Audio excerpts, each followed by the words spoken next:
I'm curious if you remember being told as a kid that you can't have dessert until you finish your dinner, and I'm curious if you do it with your kids now.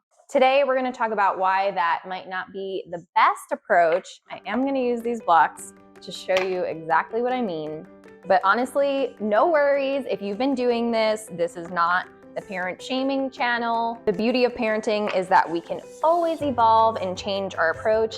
Literally every day is a new slate. I'm Kacie Barnes, a registered dietitian nutritionist and mom of two, and I created Mama Knows Nutrition to help make feeding your little ones a little bit easier.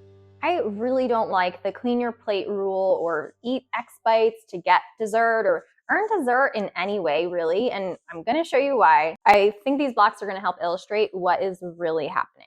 First, we're going to talk about why the clean your plate rule even exists, and it really goes back a long time in history to basically prehistoric times. If you ask my kids, anything that happened before internet and TV is like so ancient. If you think back to World War I, World War II, the Great Depression, food really was scarce for a lot of people a lot of the time.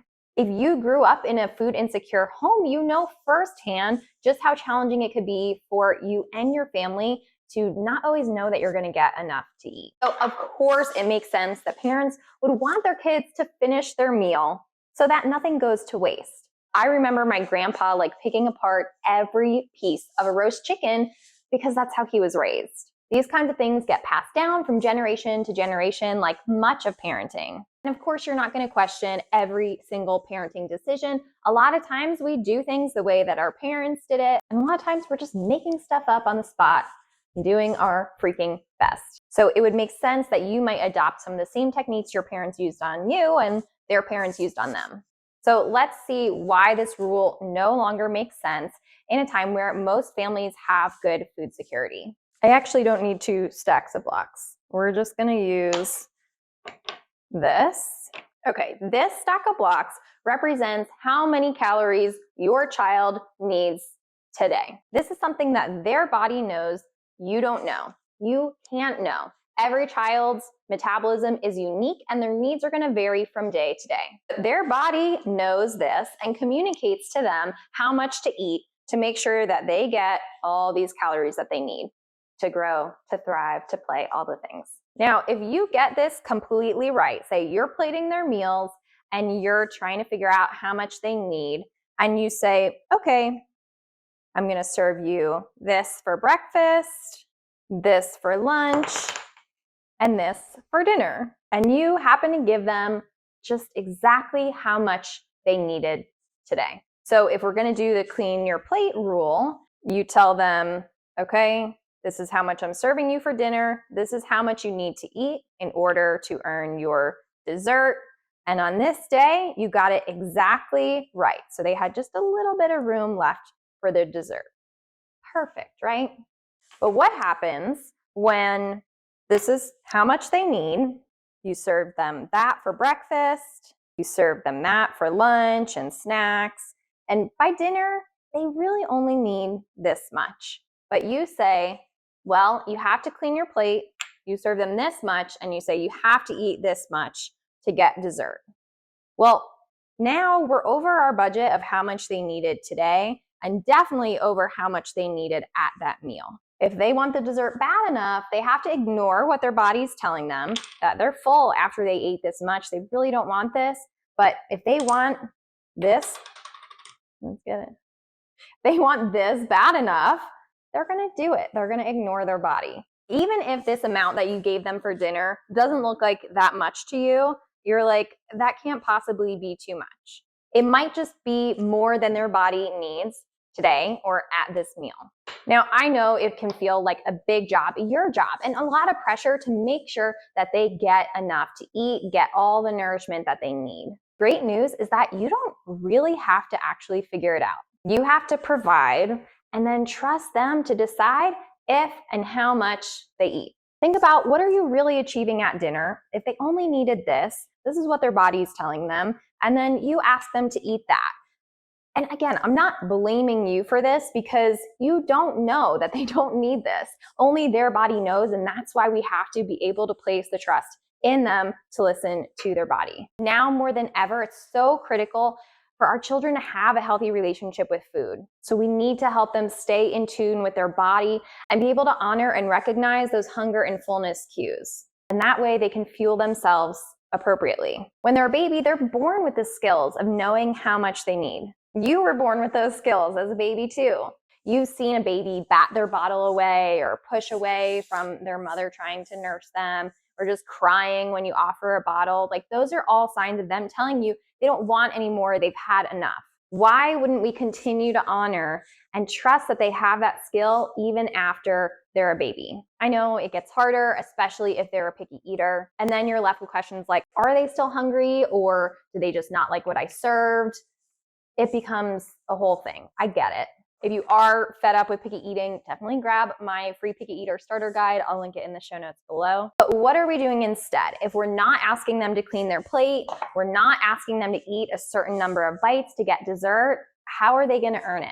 The answer is that they are not. They are not going to earn it. Let me explain that more.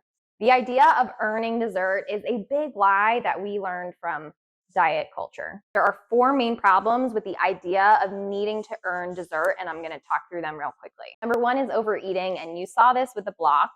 When kids feel like they need to finish their entire meal in order to earn dessert, they may end up overeating when they're not even hungry anymore. And that can lead to unhealthy levels of weight gain and other health problems down the road. Number 2 is lack of autonomy. Making dessert conditional on finishing dinner can make children feel like they don't have control over their own food choices and what they put in their body, so they're going to end up eating more than they wanted to, eating foods that they really didn't want to eat just to get dessert. And you might say, well, what's the big deal? But in the long term, this is teaching kids to really ignore their feelings and what their body's telling them, which is the opposite of what we want to do. Number 3 is negative associations with food.